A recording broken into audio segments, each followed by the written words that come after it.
বাংলাদেশের নতুন অন্তর্বর্তীকালীন সরকারকে স্বাগত জানিয়েছে যুক্তরাষ্ট্র। গণতন্ত্রকে এগিয়ে নিতে একসঙ্গে কাজ করার বিষয়ে আশা প্রকাশ করেছে ওয়াশিংটন।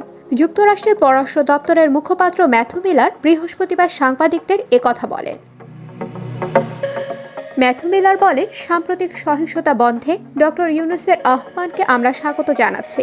অন্তর্বর্তীকালীন সরকার ও ডক্টর ইউনূস বাংলাদেশের জনগণের জন্য একটি গণতান্ত্রিক ভবিষ্যৎ তৈরি করতে চায়। তাই আমরা অন্তর্বর্তীকালীন সরকার ও ডক্টর ইউনূসের সঙ্গে কাজ করতে প্রস্তুত রয়েছে।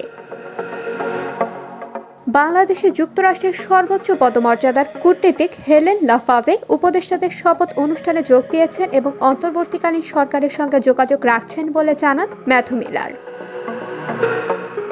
ইউরোপীয় ইউনিয়ন ও বাংলাদেশের নতুন অন্তর্বর্তীকালীন সরকারকে স্বাগত জানিয়েছেন। ইইউর পররাষ্ট্রনীতি বিষয়ক প্রধান জোসেফ বোরেল বলেছেন, ইইউ বাংলাদেশের নতুন প্রশাসনের সঙ্গে কাজ করতে আগ্রহী। গণতান্ত্রিক ক্ষমতা হস্তান্তরের জটিল কাজে তাদের সহায়তা করা হবে। এই প্রক্রিয়া শান্তিপূর্ণ ও অংশগ্রহণমূলক হতে হবে।